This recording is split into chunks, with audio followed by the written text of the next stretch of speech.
हेमंत का परिवारवाद पर कड़ा प्रहार। कल्पना बसंत नहीं बनेंगे मंत्री। जी हां, बिल्कुल आप सही सुन रहे हैं। इसलिए भी सही सुन रहे हैं क्योंकि 5 दिसंबर को हेमंत की कैबिनेट का विस्तार होना है। 5 दिसंबर को उनके जो साथी मंत्री बनेंगे वो कल शपथ ग्रहण लेने वाले हैं और इस मंत्रिमंडल से उनके परिवार से जो 2 विधायक जीत करके आए हैं, एक गांडे से जो उनकी धर्मपत्नी कल्पना मुर्मू सोरेन है वो, और दूसरा दुमका विधानसभा सीट से उनके छोटे भाई बसंत सोरेन जीत करके आए हैं वो, ये दोनों इस हेमंत के कैबिनेट से बाहर रहेंगे।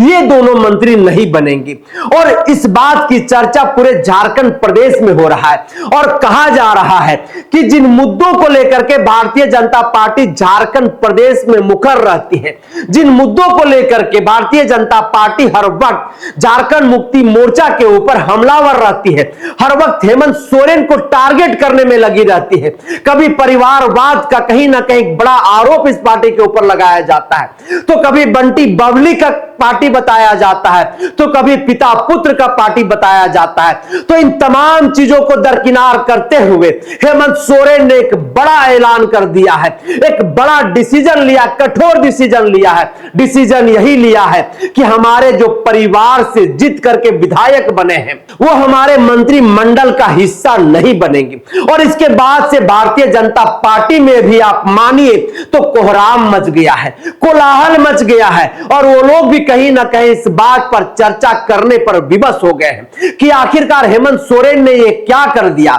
हम लोगों के पास तो एक मुद्दा हुआ करता था कि झारखंड मुक्ति मोर्चा जो है वह परिवारवाद से घिरा पड़ा हुआ है, या परिवारवाद की पार्टी है, पिता पुत्र की पार्टी है, बंटी बबली की पार्टी है। लेकिन इस बार हेमंत सोरेन ने एक ऐसी चाल चल दी है जिस चाल के आगे भारतीय जनता पार्टी भी नतमस्तक हो गया है और भारतीय जनता पार्टी के शीर्ष नेतृत्व भी कहीं ना कहीं इस बात को लेकर के जो है वह चिंतन कर रही है कि आखिरकार इसके पीछे की क्या नई चाल हेमंत सोरेन की हो सकती है।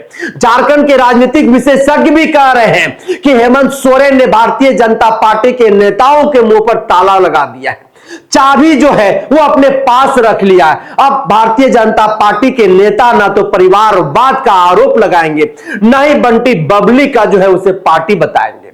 और झारखंड मुक्ति मोर्चा ने जिस तरह से डिसीजन लिया है कि हमारे पार्टी से कौन कौन मंत्री बनेंगे, उसको लेकर के भी झारखंड की राजनीति में खूब चर्चाएं हो रही हैं।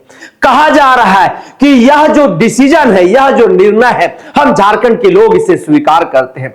सूत्र सीधे तौर पर हेमंत सोरेन का धन्यवाद कर रहे हैं, हेमंत सोरेन के प्रति आभार व्यक्त कर रहे हैं, कह रहे हैं कि हेमंत दादा ने जो किया है कहीं ना कहीं भारतीय जनता पार्टी के लिए एक झटका है, एक चोट है, क्योंकि इसी मुद्दे के साथ तो हमेशा भारतीय जनता पार्टी झारखंड मुक्ति मोर्चा को घेरने का काम किया करती थी।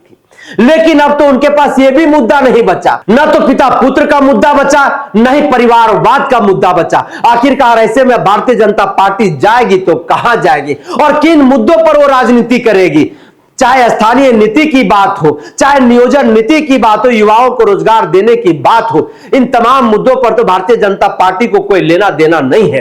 और जिन मुद्दों से उनका सरोकार है उन मुद्दों से झारखंड वासियों का कोई लेना देना नहीं है। और इस विधानसभा के चुनाव में झारखंड के लोगों ने जो है यह बताने का भी काम किया है, इसको सीधे तौर पर सिद्ध करके दिखा दिया है। वैसे में 5 दिसंबर को जब हेमंत सोरेन की नेतृत्व वाली जो नई मंत्रिमंडल जो गठित होगी, उनके जब मंत्री शपथ ग्रहण ले रहे होंगे, वैसे वक्त में इस बात की चर्चा कहीं ना कहीं झारखंड की राजनीतिक गलियारों में, मीडिया की सुर्खियों में जो है यह आवाज आपको सुनाई देगा, यह बात आपको जो है कहीं ना कहीं दिखाई देगा। तो फिलहाल इस चर्चा को हम यहीं पर करते हैं विराम। दीजिए इजाजत, जोहार।